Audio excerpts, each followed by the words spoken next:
Clear Politics reporter Rebecca Berg now. She's on the campaign trail down in South Florida as well. Rebecca, that's Marco Rubio's state, but if you're Marco Rubio, what is your argument now to Floridians? How do you convince people I have a chance? Well, Marco Rubio's argument is really twofold, Shep. First of all, he would say that he's the only one who has a chance of beating Donald Trump in Florida. He has a home state advantage that Ted Cruz would not have, even if Marco Rubio was out of the race. And his argument is that he can win in some of these more moderate states coming up. As Carl Cameron was mentioning, the race is going to shift a little bit, and Ted Cruz is very strong, obviously, in the South, as we have seen, but maybe not as strong in some more moderate states coming up. And so Marco Rubio's argument is that he will only get stronger from this point on. But frankly, it's just not looking good for him in Florida right now. The polling suggests that he could lose to Trump come next week. In fact, that's probably the most likely outcome at this point.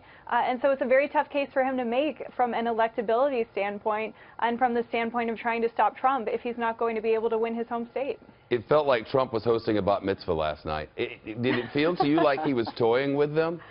It was a little bit weird, actually, Shep. I mean, the steaks and the wine and the type of crowd that was there. There was an excellent Bloomberg News piece today about the types of people that attended this press conference held by Donald Trump. People, wealthy members of his club here in Florida, not the type of people who are voting for Donald Trump. We're seeing white working class people coming out and supporting Donald Trump. But he was absolutely responding to Mitt Romney last night, showing a little bit of his penchant to have thin skin in those responses that he made. But it's very much the Donald Trump show right now, and part of that appeal is we're seeing part of that appeal for him in Florida. I mean, they love the entertainment value that he brings.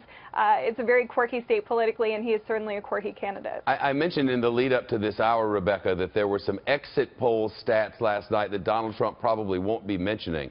I guess some of that has to do with this ceiling about which everybody's speaking.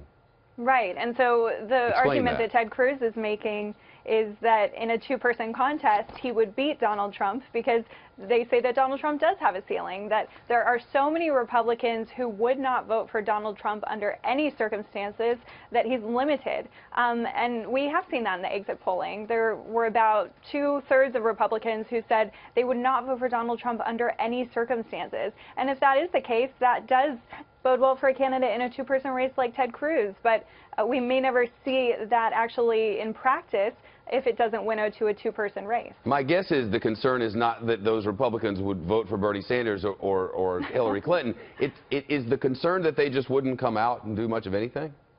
Right. And so part of the concern with some Republicans who support John Kasich or Marco Rubio about this race winnowing to just Ted Cruz and Donald Trump is that maybe some of the more moderate Republicans would fall out of this race and not show up to the polls, because there are still moderate Republicans, especially, you know, to the John Kasich end of the spectrum, who might not feel comfortable with some of Ted Cruz's more conservative positions. Yeah. And so the question would be, do they feel more strongly that they don't want Trump to be the nominee, or more strongly that they dislike Ted Cruz? And that's kind of an open question.